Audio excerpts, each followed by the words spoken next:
पाठ का नाम है माँ की ममता और यह लिया गया है नरसिंह पुराण से।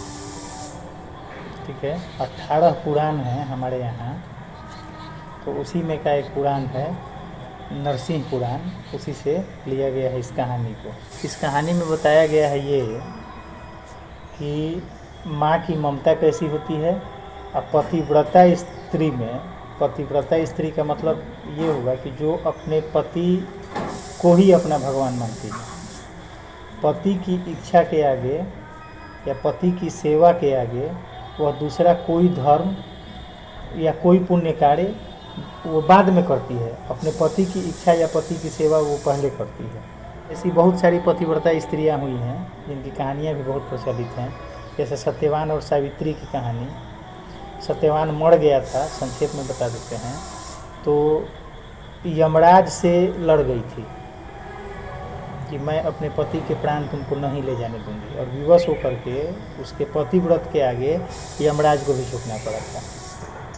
सती अनुसुईया की कहानी है। ब्रह्मा विष्णु महेश तीनों को बबुआ बना करके, बालक बना करके, एकदम नवजात बच्चा बना करके पलना में खिलाने लगी थी। 2 चीज़ मुख्य रूप से इस पाठ में सिखाने का प्रयास किया गया है, बताने का कि माँ की ममता कैसी होती है, अपतिव्रता स्त्रियों में किस तरीके की ताकत या उनकी क्षमता क्या होती है। 2 बातें इसमें बताई गई। अब इस कहानी की शुरुआत होती है यज्ञ शर्मा नाम के एक ब्राह्मण से, जो संतोषी प्रवृत्ति के थे। संतोषी प्रवृत्ति के थे कहने का मतलब है कि जितना मिल गया उसी में संतोष है, उससे अधिक पाने की इच्छा नहीं है। ठीक है, उनका एक बेटा था, बेटे का नाम था देव शर्मा। उपनयन संस्कार माने अपने बेटे का उपनयन संस्कार करने के बाद उनका देहांत हो गया। किनका? यज्ञ शर्मा का। अब उपनयन संस्कार कहते हैं, जनेऊ जानते हो हैं, तो वही जनेऊ जो होता है ना, वही उपनयन संस्कार होता है। हमारी सनातन संस्कृति में 16 तरीके के संस्कार बताए गए हैं, तो उसी में से एक संस्कार क्या है? उपनयन संस्कार। तो उपनयन संस्कार करने के बाद देव शर्मा का देहांत हो, यज्ञ शर्मा का देहांत हो गया, यानी वो मर गए। तो आज तो खैर संस्कार आज भी किए जाते हैं, निभाए जाते हैं, लेकिन आज लोग अपनी सुविधा के अनुसार करने लगे हैं। पहले वो उपनयन संस्कार जो था ना बच्चों का, बहुत छोटे में 5 साल 7 साल की उम्र में कर दिया जाता था। अब आज होता है 20 साल 22 साल के बच्चों का भी जनेऊ होता है, उपनयन संस्कार होता है। लेकिन ये जबकि कथा है, उस समय उपनयन संस्कार करने की जो निश्चित आयु थी वो 5 या 7 वर्ष रही होगी। उपनयन संस्कार तो यानी देव शर्मा जब बहुत छोटे थे तो इनके पिता का देहांत हो गया। अब उनके लालन पालन का जिम्मा किन पर आ गया? उनकी माँ का नाम था रोहिणी। ठीक है, रोहिणी पर आ गया। रोहिणी ने अपने बेटे को ढंग से पालना पोसना शुरू किया, लेकिन बहुत कम दिन के बाद, मतलब अपने पिता का श्राद्ध करने के बाद वो घर से भाग गए। बहुत छोटे बच्चे, माँ ने उनका जिम्मा, चूँकि माँ के जिम्मे आ गए, अब पिता का देहांत होने के बाद सारी जिम्मेदारी माँ पर आ गई। माँ उनका पालन पोषण करती ढंग से, लेकिन वही 12 या 13 दिन पर श्राद्ध कर्म कर दिया जाता है मृत्यु के उपरांत। तो श्राद्ध कर्म करने के बाद क्या हुए? घर से भाग गए। घर से भाग गया, इसके बाद यहाँ वहाँ घूमना शुरू किया, नहीं साधु संतों की संगति में गए, जहाँ तहाँ भटकते रहे, अनेक तीर्थस्थलों पर साधु संतों की संगति हुई नहीं, और एक तपस्वी बन गए, सन्यासी बन गए। जब तप तपस्या नियम संयम इत्यादि से उनमें एक अलग तरीके की शक्ति आ गई।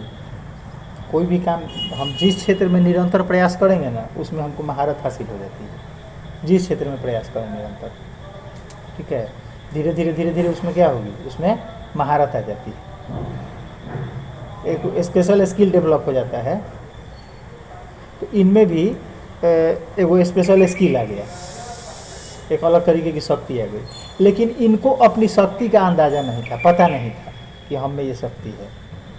एक दिन नदी पर स्नान कर रहे थे तो स्नान कर रहे थे तो कपड़ा जो रखे हुए थे ना, धोती वगैरह जो भी होगा, उसको एक तरफ से बगुला एक तरफ से कौआ लेकर के उड़ने लगा। जब ये स्नान करके बाहर निकले देखा कि हमारा कपड़ा नहीं है, और ऊपर देखे तो देखे कि कौआ को बगुला उसको टांग के ले जा रहा है। तो गुस्सा में आकर के क्रोध से उस दोनों को देखा इन्होंने, और जैसे ही इन दोनों को देखा ना, तो बगुला और कौआ दोनों जल गए। मतलब इनकी दृष्टि से बगुला और कौआ दोनों जल गए।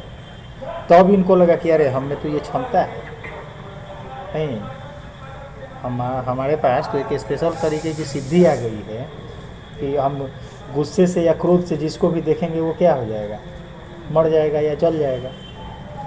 हो गया। अब थोड़ा सा इनमें अभिमान भी आ गया, घमंड आ गया थोड़ा सा, हाँ, कि हमारे पास तो एक सिद्धि आ गई है। इसके बाद क्या हुआ कि भिक्षा मांगते मांगते नंदीग्राम पहुँचे। तो नंदीग्राम जहाँ पहुँचे तो नंदीग्राम में कश्यप नाम के एक ब्राह्मण थे, तो और उनकी पत्नी का नाम था सावित्री। तो भिक्षाम देही दरवाजे पर खड़ा होकर के चिल्लाने लगे कि अंदर से कोई आएगा भिक्षा लेकर के देगा। लेकिन कश्यप नाम के जो ब्राह्मण थे, उनकी पत्नी अपने पति की सेवा कर रही थी। गला नहीं दबा रही होगी, पैर वगैरह कुछ दबा रही होगी, समझ गए। तो अब दरवाजे पर एक ब्राह्मण खड़ा है, भिक्षा मांग रहा है। महिला क्या कर रही है, अपने पति की सेवा कर रही है। तो पतिव्रता थी, हमने तुमको पहले ही बताया कि पति की सेवा, पति की इच्छा सबसे पहले, बाकी सारा काम बाद में। इन्होंने ये सोचा, देव शर्मा ने, कि हम जैसे ही भिक्षाम देही बोलेंगे अंदर से कोई आएगा हमको भिक्षा दे करके चला जाएगा। लेकिन वो सुनती रही, अपने पति की सेवा करना उन्होंने नहीं छोड़ा। आइए अंदर अंदर अब आग बबूला हो रहे हैं। अपनी सिद्धि का अभिमान इनको था ही, अपनी सिद्धि का अभिमान इनको था, क्योंकि वो कौआ को बबूला को जला के आए थे। नहीं, अपने पति की सेवा करने के बाद वो महिला बाहर निकली, यानी सावित्री बाहर निकली और इनको भिक्षा दी। इन्होंने उससे कहा कि देखो, हम तो चले जाते कब के इस दरवाजे से चले गए रहते, लेकिन हम सिर्फ अपने बारे में बताने के लिए तुमको यहाँ रुक गए हैं, भिक्षा लेने के लिए नहीं रुके हैं। तुमको ये बताने के लिए रुक गए हैं, तुम हमको जानती नहीं है कि हम कौन हैं और हमें कितनी शक्ति है। तो महिला बोली कि तो हमको नदिया किनारे का बगुलवा कौवा समझ रहे हैं का, कि अब तक दीजिएगा हम जल जाएंगे। अब तो भौचक्का हो गए कि ये महिला तो अपने घर में बैठी है, घटना यहाँ से दूर घटी है नहीं, और वहाँ हमने बगुला को कौआ को जलाया, ये इसको कैसे पता है। अभी आश्चर्य में पड़ गए, हाथ जोड़ करके पूछा, ये बहन हमको ये बताइए कि ये घटना तो यहाँ से कोसों दूर घटी है, आपको कैसे पता है। तो उस महिला ने बताया कि मैं एक पतिव्रता स्त्री हूँ, ठीक है, और मैं किसी जप तप नेम व्रत उपवास में विश्वास नहीं रखती हूँ। हमारे लिए सबसे अहम काम है अपने पति की सेवा करना, ठीक है, और अपने पति की सेवा करने के बदौलत के चलते मुझ में ये शक्ति आई है कि मैं अपने घर में बैठे बैठे कहीं दूर कोई घटना घटित हो रही है तो उसके संबंध में हम जान लेते हैं। लेकिन तुम सन्यासी बन गए, तुम में सिद्धियां आई, लेकिन तुमको जिसने जन्म दिया इस धरती पर, तुम्हारी माँ, वो आज भी तुम्हारा रास्ता देखती है। अपने पिता की मृत्यु के तुरंत बाद तुम भाग आए उसको छोड़ करके। तुम्हारा जो कर्तव्य है वो कर्तव्य अपनी माँ की सेवा करना था, अपनी बूढ़ी माँ का ख्याल रखना था। जैसे हमारा कर्तव्य है अपने पति की सेवा करना, वैसे ही तुम्हारा कर्तव्य क्या था, अपनी बूढ़ी माँ का ख्याल करना, उनकी सेवा करना। लेकिन तुम क्या किए, तुम उनको छोड़ करके आ गए। और वह माँ जो है आज भी तुम्हारे बारे में सोचती है और हमेशा ईश्वर से ये प्रार्थना करती है कि मेरे पुत्र को कोई दुख नहीं हो, मेरे बेटे को कोई दुख नहीं हो। यदि मेरे बेटे को कोई दुख होगा तो उससे हमको दुख। तो हे ईश्वर, यदि तुम हमको सुखी देखना चाहते हो तो हमारे पुत्र को सुखी रखना। देखो कितनी अच्छी बात बताई उस महिला ने। क्या नाम था उसका, सावित्री। सावित्री ने कितनी अच्छी बात बताई कि तुम्हारी माँ जो है वह हमेशा तुम्हारा कल्याण चाहती है, तुम्हारा भला चाहती है, और तुम्हारे भले के लिए वो दिन रात ईश्वर की पूजा करती है, आराधना करती है, हमेशा ईश्वर से प्रार्थना करती है कि तुम यदि हमको सुखी देखना चाहते हो तो हमारे पुत्र को सुखी रखना, ठीक है। और तुम जो है अपना एक अहम कर्तव्य जो है, परम कर्तव्य जो तुम्हारा है, उसको भूल करके तुम तपस्वी बने फिर रहे। यहाँ तुम्हारी किताब में लिखा है, भूल जा कि अब तुझ में कोई देवी शक्ति है। अब तुम्हारे पास वो शक्ति भी नहीं रही, तुम्हारे पास वो सिद्धि भी नहीं रही।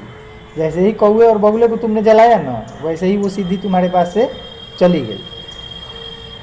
वह तो बगुले तथा कौवे के जलने के साथ जल गई। बगुले के रूप में तेरी माता की सात्विक कल्याण की कामना थी, और कौवे के रूप में तेरी काली करतूतें। वो जो दोनों जले वो कौन लोग थे? बगुला कौन था? जो तुम्हारी माँ हमेशा तुम्हारे कल्याण की कामना करती है, वो था। और कौवा कौन था? तुम्हारा जो आचरण है, काली करतूतें क्या है? हालांकि चोरी डकैती तो करते नहीं थे, लेकिन अपनी माँ की सेवा नहीं किए थे, अपनी माँ का ख्याल नहीं रखे थे, तो वो दोनों अब खत्म हो गए। अब कल्याण की कामना तो बगुला के रूप में जल गई ना, तो बगुला के रूप में जल गई तो तुम्हारी सिद्धि खत्म हो गई। इसलिए तुम्हारा अब यही काम है, यदि तुम अपना भला चाहते हो तो अब क्या करो? अब तुम सीधे अपनी माँ के पास जाओ। अन्यथा तुम जो ये अभिमान लिए फिरते हो कि तुम में ऐसी शक्ति है कि तुम जिसको चाहोगे उसको जला दोगे, तो अब वो ख़त्म हो गया है। अब तुमसे किसी का बाल भी बांका नहीं होगा, यानी अब तुम किसी का कुछ नहीं बिगाड़ सकते हो। तुम अब सीधे कहाँ जाओ? अपनी माँ के पास जाओ और जाकर के उसकी सेवा करो। और यहाँ उनकी आंखें खुल गई, उनको अपनी भूल का एहसास हुआ। किनको? देव शर्मा को। और वो सीधे अब कहाँ गए? आश्रम में नहीं जाकर के सीधे अपने घर गए, अपनी माँ के पास। और जब माँ के पास गए, माँ ने उनको पहचान लिया। माँ की नज़र जो होती है वो अपने बेटे को पहचान ही जाती है, अपनी संतान को पहचान जाती है। बहुत दिन के बाद गए, लेकिन फिर भी उनकी माँ ने उनको पहचान लिया। और उनकी माँ ने सिर्फ उनसे यही कहा कि मैं तो तुझे रोज़ याद करती थी, क्या तुम माँ को बिल्कुल ही भूल गए थे? अब देखो, माँ को एको दिन याद नहीं किए थे, ये तो देवी देवताओं के ध्यान में लगे रहे, तपस्या करने में लगे रहे, पूजा करने में लगे रहे। लेकिन इनकी माँ क्या करती थी? इनकी माँ रोज़ इन्हीं को याद करती थी। तो यही ये इस कहानी का नाम है, माँ की ममता। बेटा नज़दीक रहे या चाहे बेटा दूर रहे, माँ की ममता उस पर से कम नहीं होती है। बेटा अपनी माँ को सुखी रखे, चाहे बेटा अपनी माँ को दुखी रखे, फिर भी उसकी माँ जो होती है अपने बेटे के कल्याण की कामना ही करती है। एक ये सिखाया गया है कि अपनी माँ का, तो माँ के साथ साथ ऐसा नहीं है, अपने पिता का, जिसके चलते हम इस धरती पर आए हैं, ठीक है, जिसके चलते हमारा इस धरती पर वजूद है, जिसके चलते हमको लोग जानता है, ठीक है, उनका ख्याल रखना हमारा काम है। और स्त्रियों के लिए ये इसमें एक शिक्षा है कि पतिव्रता महिलाएं जो होती हैं वो सबसे अधिक शक्तिशाली होती हैं, सबसे अधिक ताकतवर होती हैं, ठीक है। और पतिव्रता स्त्री जो है वह कभी किसी को गलत सीख नहीं देती है, गलत शिक्षा नहीं देती है। ये नहीं सिखाई उसको, सावित्री ने ये नहीं सिखाया कि ठीक है आप घर में रहते तो तब आप में ये सिद्धि थोड़े आती कि फिर से आप जाकर के तपस्या कीजिए। नहीं, उसने क्या सिखाया कि जाकर के अपनी माँ की सेवा कीजिए, यही आपका सबसे बड़ा काम।